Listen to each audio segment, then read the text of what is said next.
The snow was not falling, it was attacking. Each flake was a shard of ice that stung Celine's skin and clung to her lashes, blurring the world into a swirling, merciless white. Her boots punched through the drifts with a muffled crunch, every step heavier than the last, her muscles screaming for rest. But there could be no rest. Not here. Not now. Against her chest, wrapped in the shredded remains of her cloak, the Lycan Pup trembled, a fragile, desperate heartbeat against her own. His fur was damp with melting snow, his tiny whimpers muffled against her collarbone. Celine tightened her hold until her arms ached, until she could feel the sharp rhythm of his breaths and the faint heat of his body through the fabric. He was all she had left in the world. And she had sworn, if it took her last breath, she would keep him safe. Her side burned with pain where claws had torn through flesh, her own pack's claws. The wound was ragged, sticky warmth leaking into the cold night air, the blood trailing behind her a cruel breadcrumb path for those who hunted her. She could almost hear them over the wind, the voices of those she had once called family, too dangerous, cursed bloodline, leave her to the shadows. The words clung to her like frostbite, sinking deep, poisoning every step. The wind howled like a living thing, threading through the trees in long, mournful cries. It carried the scent of pine, the iron tang of her blood, and something else, faint, but sharp. Them. They were closing in. Flickers of movement swam in the fog between the trees, too swift and too silent to be anything but wolves. Shadows shifting just beyond sight, breath steaming in the frozen dark. She ducked low, forcing her weary legs to push forward until she reached the shadow of a jagged boulder. The stone was cold, slick with frost, and she pressed her back against it, the pup pressed tighter to her chest. Her breath came in quick, shallow bursts, her chest heaving as she strained to listen. Crunch. Snow giving way beneath paws. One step. Another. Closer. Closer. She bit her lip until she tasted blood, willing herself into silence, willing her heart to slow. The pup shifted slightly, his ears twitching, but she laid a trembling hand over his head, her fingers threading through his damp fur. Her breath fogged in the air, hanging like a ghost between them. She could feel their presence, 3, maybe 4 of them.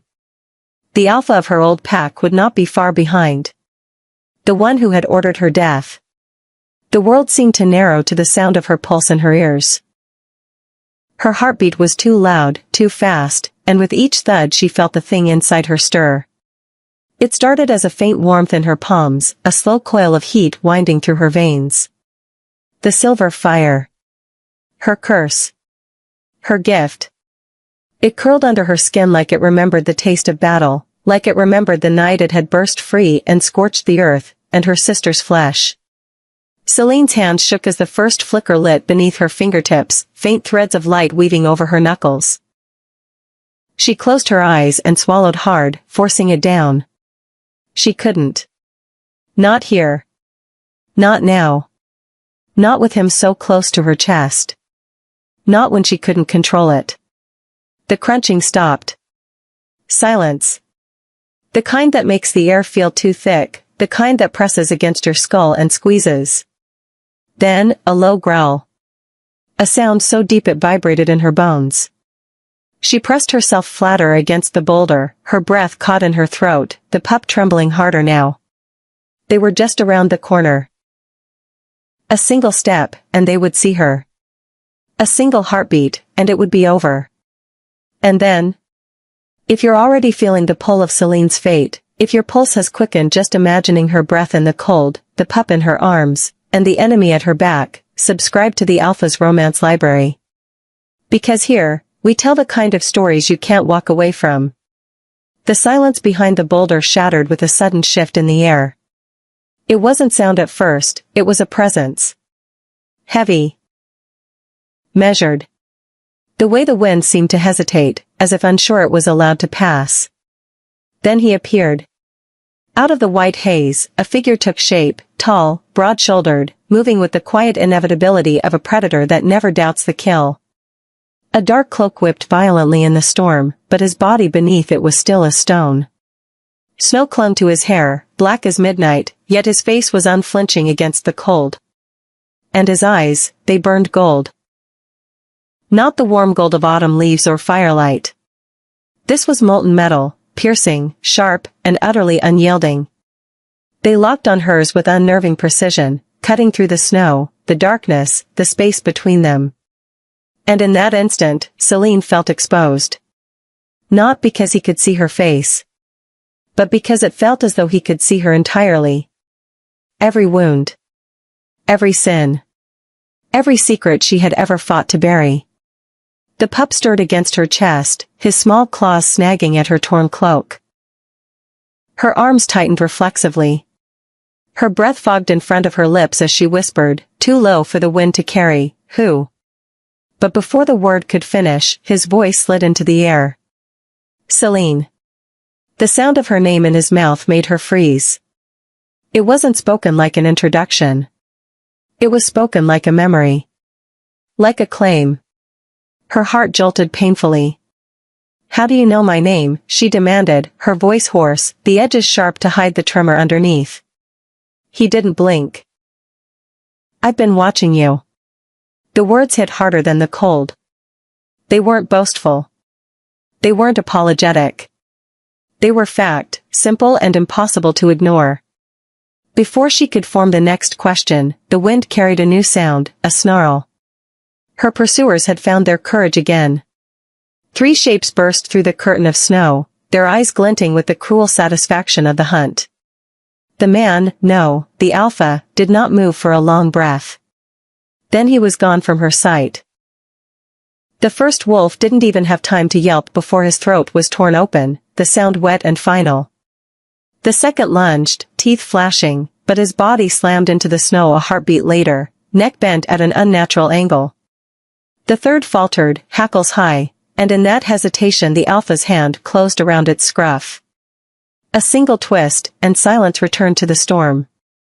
Celine stared. She had seen death before, but not like this. Not so swift, so precise, so unshakably certain. The alpha stepped back into her view, the golden eyes still locked on her as though nothing had happened. Blood speckled the snow at his boots. His breathing hadn't even quickened.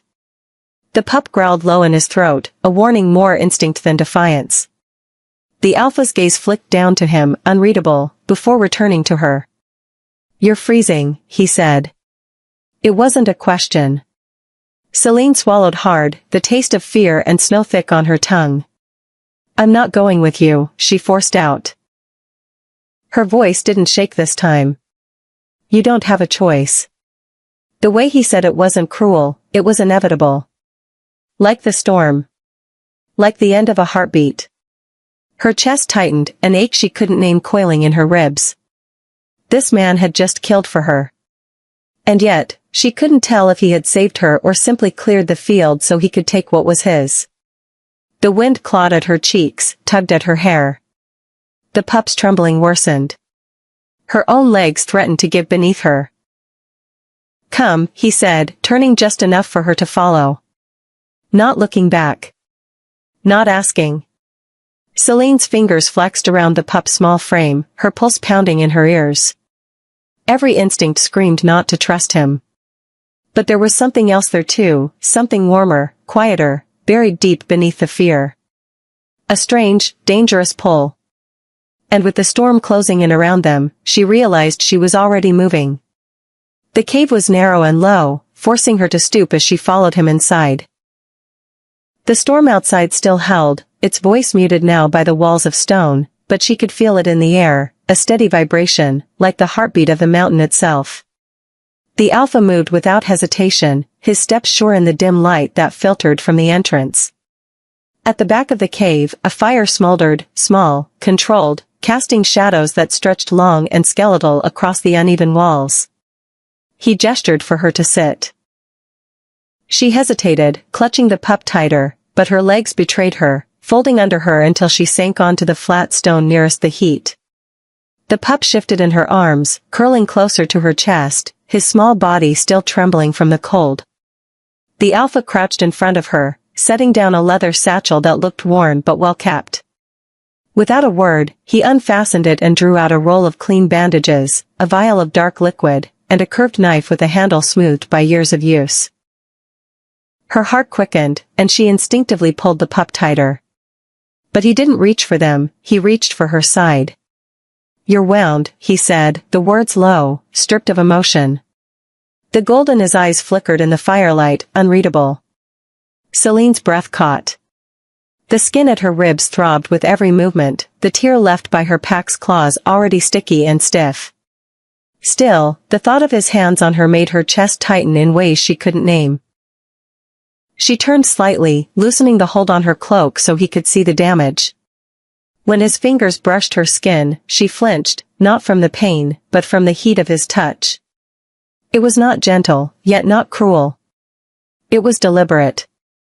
The touch of someone who knew exactly how much force to use, how deep to press to stop the bleeding without causing more harm. Her mind tried to stay in the moment, to watch every movement of his hands, but memory clawed its way to the surface. She saw torches against the black sky, the faces of her pack gathered in a wide, open circle. She stood in the center, barefoot in the dirt, the taste of iron in her mouth. The alpha of her old pack, towering, cold, spoke her name like a sentence. The words still rang clear in her skull. "Celine, daughter of the cursed line, you are hereby stripped of your rank, your home, your name among us." Gasps. Murmurs. And the sting of her mother's eyes, not with tears, but with something worse, shame. The pup in her arms whimpered softly, drawing her back into the cave. The alpha in front of her was now pouring the dark liquid over her wound. It burned, sharp and deep, but she didn't cry out. She had learned long ago that pain didn't care for noise. Her gaze drifted to his hands, strong, scarred, precise. Not the hands of someone untested. There were stories in those scars, but she didn't ask. He had his walls, she had hers. Yet the storm of memory was relentless. She was 12 again, standing in the forest with her sister. A rogue had lunged from the shadows, its teeth catching the edge of her sister's cloak. Celine's scream had ripped through the trees, and then the fire came. Silver and blinding, rushing from her skin like it had been waiting, like it had always been there. The rogue had collapsed in an instant, fur singed, body still. Her sister had survived, but the left side of her body bore burns that would never fade. Celine had been pulled from her by force, the smell of scorched flesh searing itself into her mind. From that day forward, the whispers had followed her. The cursed one. The danger. The girl who burned her own blood. The alpha's voice pulled her back. "You're lucky they didn't go deeper." His tone was flat, but there was something else there, a trace of respect. She said nothing. Her eyes dropped to the pup, who had lifted his head to watch him, small ears twitching. The truth about the pup was a weight she had carried alone. He was not hers, though she loved him as if he were. She had found him in the snare of a poacher's trap, his cries so weak she'd thought he wouldn't last the night. The silver bands on his legs had told her enough, he was royal born.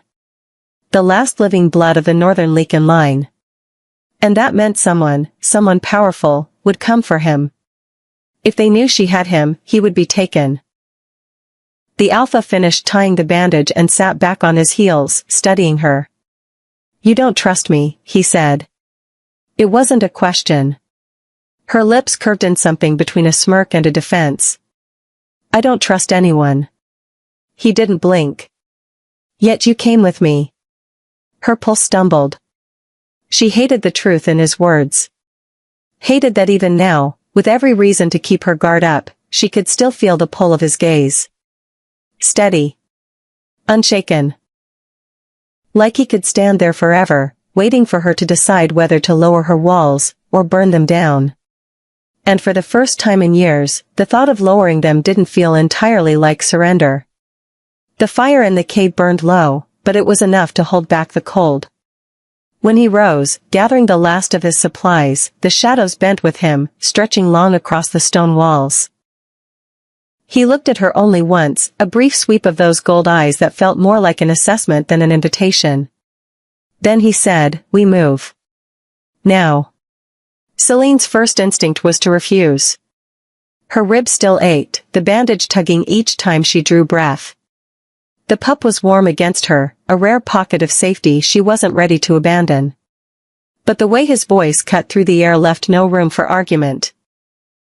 Not because it was harsh, but because it carried a quiet certainty, as if saying no would be like telling the moon not to rise. She followed him out of the cave, stepping into the pale, shifting light of a clearing.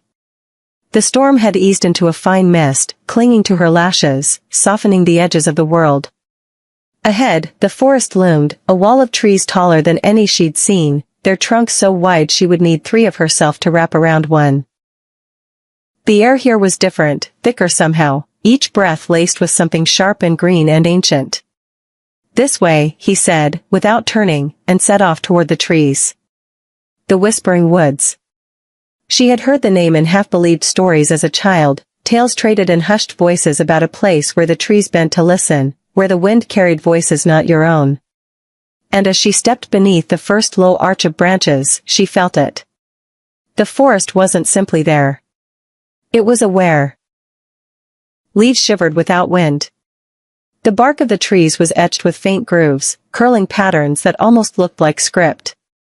The deeper they walked, the more she noticed it, the subtle angling of trunks, the way branches leaned inward, as though marking their path. Once, she could swear a sapling tilted toward her, leaves brushing her shoulder like a greeting. She quickened her pace to match his, unsettled by the feeling of unseen eyes watching from above. "You've been here before," she said, not as a question. He gave a short nod. "Once. And you trust it?" "I trust nothing," he said, "but this place, it knows truth when it sees it." She glanced down at the pup in her arms. His head was up now, ears twitching, eyes wide, not fearful, but alert. Somehow, that unsettled her even more. The path narrowed, funneling them into a space where the trees opened to reveal a broken structure, half swallowed by vines and time. The temple. If that was what it once was, sat in a shallow hollow, its walls worn to jagged stumps. A single stone arch still stood, its surface carved with symbols so old they were nearly smoothed away. She stepped closer, unable to stop herself. And then she saw it.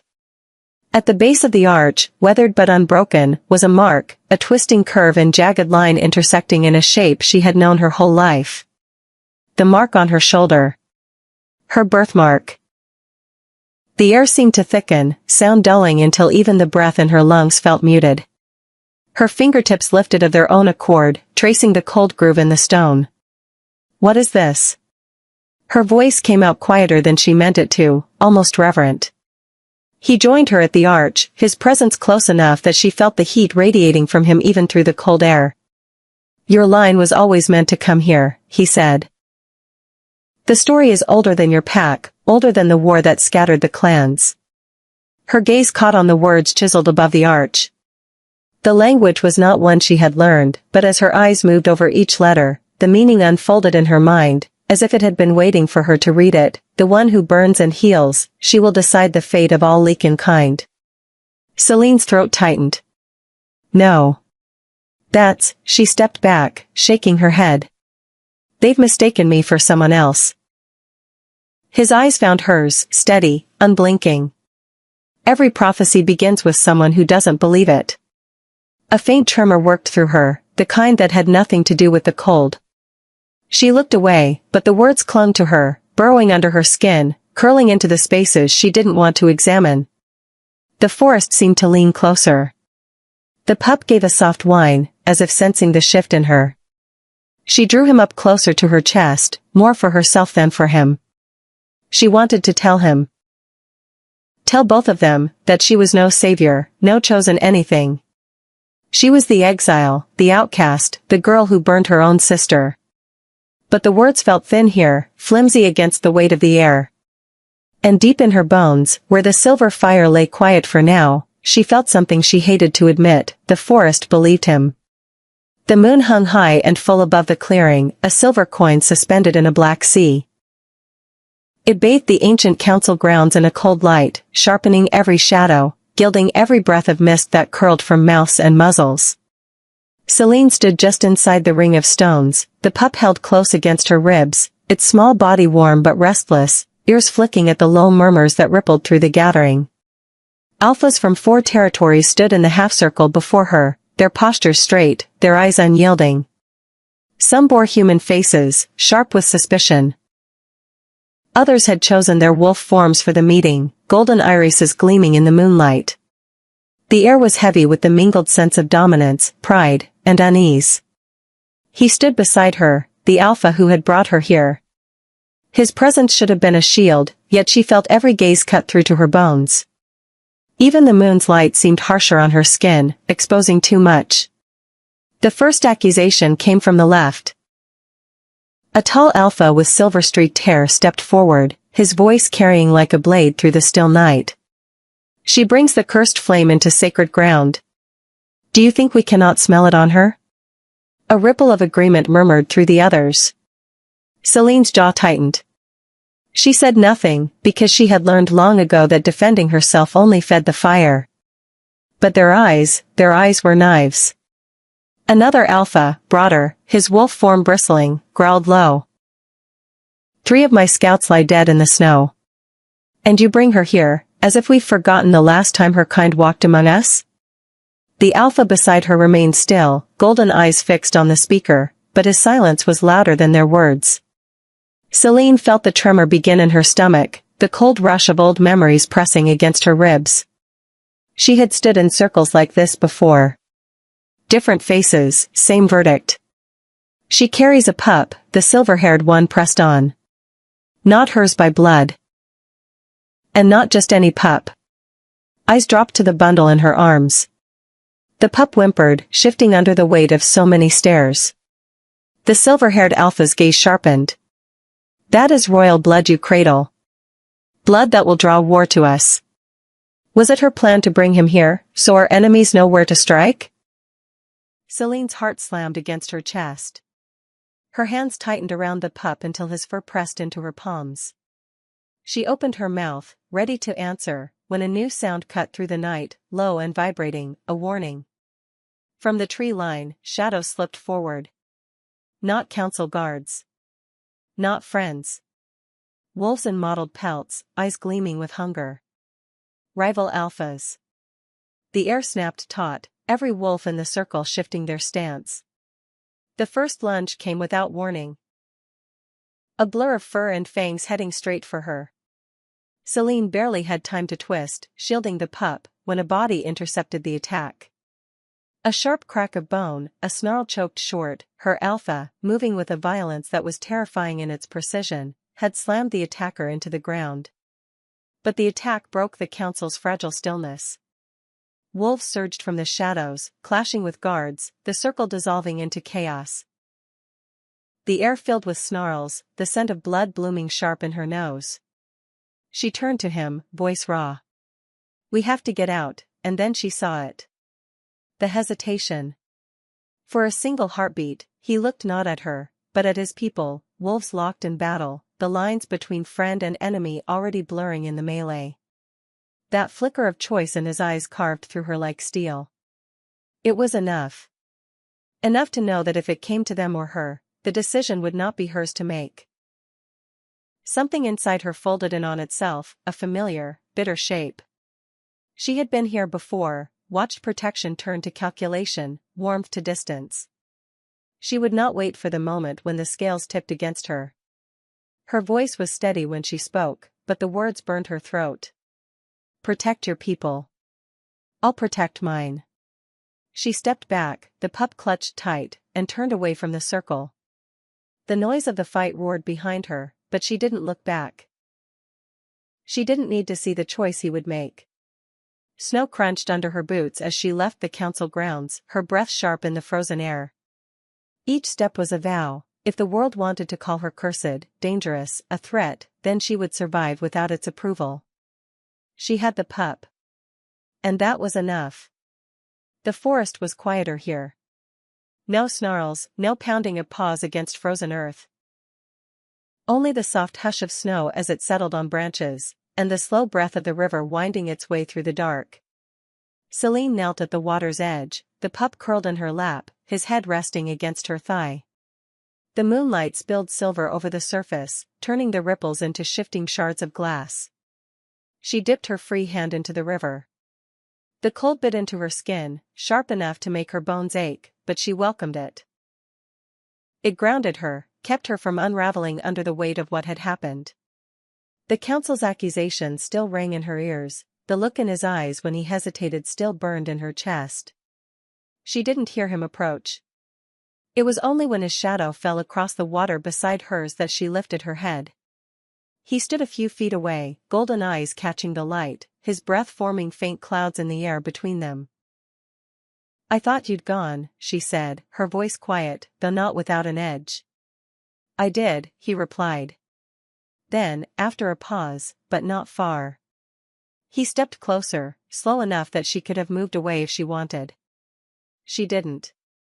The snow barely crunched under his boots, the sound muted by the river's low murmur. "You shouldn't be out here alone," he said. "I've been alone longer than you've been watching me," she answered. The words were sharper than she intended, but she didn't take them back. He crouched down so they were level, his gaze shifting briefly to the pup before returning to her. "I wasn't at the council to leave you unguarded. I stayed to keep them from turning on each other." Her jaw tightened. "You hesitated." "I weighed my choices," he said simply. "That's what an alpha does." The river hissed softly over stone, filling the silence that followed. Finally, he leaned back slightly, eyes dropping to the pup. "He's the only reason you've stayed alive this long, isn't he?" She didn't answer, not directly. Instead, she ran her fingers through the pup's fur, smoothing it where the cold had made it stiff. "Some lives are worth every mile you have to run," she murmured. He watched her for a long moment, the gold in his gaze dimming, softening. "When my mate died," he began, his voice low, "it was because she put herself between me and a blade meant for my throat." Celine stilled. "She didn't hesitate," he continued. "She didn't even look back to see if I'd survive without her. And she didn't survive it." His jaw worked, the muscle tightening before he spoke again. "I promised myself I'd never let that happen again. That I'd never let someone close enough to choose me over their own life." The air between them shifted. The forest seemed to lean in, listening. Her chest ached, and for a moment she didn't know if it was from the cold or something deeper. She understood loss, its weight, its permanence. But there was something in the way he spoke that made it sharper, as if she could feel the echo of his grief in her own bones. She didn't know why she said it, but the words came anyway. "I don't trust you." Then, softer, "but I don't want you to leave." Something unreadable moved across his face, there and gone too fast to name. He reached up slowly, as though giving her time to stop him, and brushed his knuckles against her cheek. The touch was warm, startling against the cold night. Her breath caught. For a heartbeat, the world narrowed to that single point of contact, the roughness of his skin, the steadiness of his gaze, the faint, almost imperceptible pull drawing them closer. She leaned in without thinking.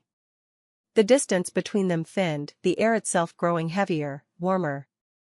Her pulse was a steady drumbeat in her ears, drowning out the river, the wind, everything but him. Then she stopped. Her eyes flickered down to the pup, still curled against her, and the memory of the council's stares clawed its way back into her mind. She pulled back, just enough for the cold to seep between them again. His hand lingered a moment longer, then dropped to his side. Neither of them spoke. The river kept moving, the moon kept its silver watch, and somewhere deep in the trees, the wind carried the promise of another storm. The council fires burned high that night, their light clawing against the dark, painting the gathered faces in shades of gold and shadow. Celine stood just inside the circle, the pup held close, his steady heartbeat the only thing tethering her to the moment. The air was taut, too still, too watchful. Something was wrong. The alpha stood beside her, his stance as solid as ever, but his gaze was fixed on a figure emerging from the outer edge of the clearing. The newcomer moved like someone who knew every eye was on him. A lean, sharp man with a predator's grin, his cloak trailing behind him like a shadow that had learned to walk. When he stopped in the center of the ring, the hush deepened. And then he said her name. Not like a greeting, like a knife being unsheathed. Celine, the man drawled, the child of the flame. The words slammed into her, each syllable carrying the weight of every nightmare she'd ever tried to outrun. Her chest tightened. Her breath came sharp. He smiled without warmth. You've all been wondering why the enemies circle us, why the storms grow stronger, why the air itself tastes of fire. I'll tell you. She's the reason. He turned in a slow arc, letting the words settle like poison in the ears of those gathered. The prophecy is clear, she will burn the Alpha King to ash and take the packs down with him. Murmurs spread like a ripple through still water. She caught fragments, dangerous, cursed, traitor. The words had teeth, and each one found its mark. That's a lie, she said, her voice cutting across the noise. She stepped forward, the pup squirming against her grip. I never, but he didn't let her finish. Oh, she'll deny it, he said, almost amused. They always do. But ask yourselves, how many here have seen the silver fire with their own eyes? How many have smelled scorched earth in her wake? Her mouth went dry. The faces around her blurred. Some shocked, some hungry for the drama, some already looking at her as though she were an enemy. The silver-haired Alpha from before spoke up, his voice sharp as frost. If the prophecy is true, then every moment she remains among us is a risk. A risk to our lives. Our families. A second voice joined his, low and dangerous. We should end her now. The pup gave a startled yelp as the ring closed tighter. Celine's pulse thundered in her ears. She looked to the Alpha beside her, her Alpha. And in that instant, the council fire seemed to dim. He didn't move. Didn't speak. His eyes met hers, steady, unreadable. Tell them it's not true, she whispered, the words for him alone. Tell them you know me. His jaw tightened. But no words came. The air between them cracked, something raw and unspoken tearing loose in her chest. It wasn't just the council's accusations that cut her, it was the silence from the one person who could have stopped them. They stepped closer, the crowd pressing in now, and every instinct screamed for her to defend herself, to let the fire loose and burn the lies away. But she saw it then, clear as the moon overhead, if she lit the flame now, they'd see only the prophecy fulfilled. Not the truth. She turned without another word, pushing through the ring, the pup clinging to her cloak. The whispers followed, wrapping around her like chains. Child of the flame. Cursed. Killer. And behind her, he stayed. The sound of the council fires faded as she walked into the cold night, but the silence in her chest roared louder than any storm. The night split open with the sound of war. Howls tore through the air, wild and unbound, followed by the clash of teeth and the dull thud of bodies hitting frozen ground. The scent of blood rose sharp and metallic, carried on the wind that whipped through the trees. Celine stood at the tree line, the pup pressed into the safety of her cloak, his heart hammering against hers. Ahead, the battlefield churned, wolves in full form lunging, snapping, dragging each other down. The council fires had been replaced by chaos, and the enemy's banners, a deep red streaked with black, cut through the night like a wound. No one saw her at first. No one called for her. They weren't looking for her to fight. They were looking to survive.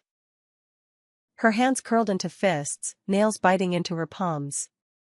Every instinct told her to run. To vanish into the forest and never look back. But she had done that before, over and over. And it had left her with nothing but the taste of her own fear. The cry of a wounded wolf broke the spell. Her eyes snapped toward the sound. One of the younger council guards lay pinned beneath a massive black wolf, jaws closing around his throat. The boy's eyes were wide, his paws scrambling against the frozen ground. And no one was close enough to save him. Her chest burned, not from breath, but from something deeper, something that had been coiled for years, chained by shame and doubt. It wanted out. Celine passed the pup into the hollow of a nearby fallen log, whispering a wordless promise into his fur. Then she stepped into the clearing. Snow gave way under her boots, each step drawing eyes she didn't care to meet. A snarl rose in the distance, but she was no longer listening. Her pulse slowed, steady and certain, even as the air thickened with the scent of blood and smoke. The first flicker of heat started in her chest, winding down her arms until her fingers hummed. Silver light bled across her skin, the edges sharp and bright against the dark. Gasps rippled through the battlefield, some in awe, some in fear, but she didn't falter. She reached the black wolf in 3 strides, her palm striking its flank. The silver flame leapt from her hand like a living thing, racing along its fur, searing into its flesh. It fell back with a howl, rolling in the snow, the flames leaving no scorch mark, only emptiness where life had been. The young guard scrambled free, staring up at her with eyes full of shock and something else, belief. She didn't wait for thanks. Her gaze swept the battlefield, and the silver fire inside her surged higher, brighter, until it roared in her ears. The wounded, wolves and humans alike, glowed faintly in her vision, their injuries etched in pale light. She moved among them, laying hands, the silver flame shifting from searing heat to cool warmth as it closed torn flesh, mended broken bones. Every time she healed, the power inside her swelled instead of drained, as if the act itself fed the flame. And then she saw him. The true enemy didn't wear the rival colors. He stood apart, on the ridge above the chaos, his eyes fixed not on the battle, but on her. She knew that face, older now but unchanged in its cruelty. The alpha who had exiled her. Her own blood's leader. The one who had named her curse. The fire inside her shifted, sharpened into a single point. She crossed the field without slowing, cutting through enemies who dared to block her, her hands a blur of light and death. He didn't move as she approached. Didn't speak, even as the silver flame pooled in her palms, lighting the snow at her feet. When she stopped before him, the space between them hummed with heat. "You," she said, her voice low, steady. "You were never afraid of my power. You were afraid I'd use it for someone other than you." His lips curled into something between a sneer and a smile. "You were too dangerous to keep." "And now?" she asked. His answer was a lunge, claws flashing. She met him head-on, her palm striking his chest, the silver flame pouring through muscle, bone, blood, until the light burst out from his back in a searing wave. He collapsed at her feet, the snow around him unmarked but for the faint shimmer of heat. The battlefield had stilled. The enemy, what was left of them, was retreating into the trees. Celine stood over the body, her breath slow, her hand still aglow. The fire inside her was calm now, no longer a thing to fear. It was hers.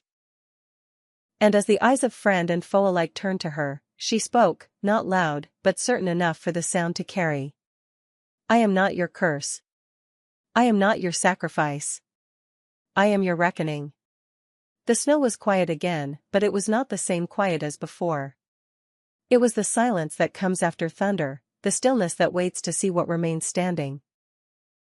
Celine stood in the center of the battlefield, her breath slow and deliberate, her hands still faintly aglow with the remnants of the silver flame. The body of the fallen traitor lay at her feet, untouched by blood, the snow beneath him barely disturbed. Around her, the villagers and warriors who had survived were gathering, their shapes emerging from the fog of battle. Some came closer. They knelt, not out of habit, not out of fear, but in something like reverence. Eyes lowered, heads bowed, as if her presence now held the weight of the prophecy they'd once feared. Others stayed back, their shoulders tight, their gazes sharp with suspicion. They didn't see a savior. They saw the power that could have burned them too, if she had willed it. The whispers began. Not loud, but enough for her to feel them under her skin. "She saved us. She killed him. She is the prophecy. She is the danger."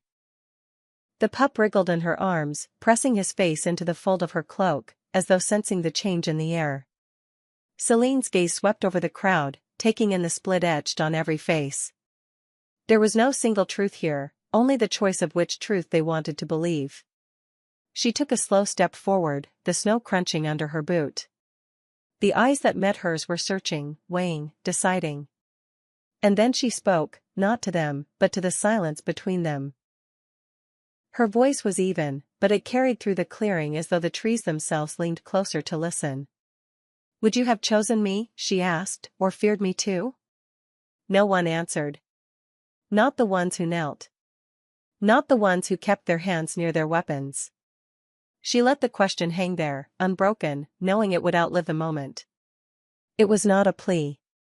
It was a mirror, one they could not look into without seeing themselves. Her gaze lingered on the golden eyes watching her from the edge of the crowd, steady, but unreadable. She didn't know yet if he was here to stand beside her, or to decide, like the rest of them, whether she was a blessing or a threat.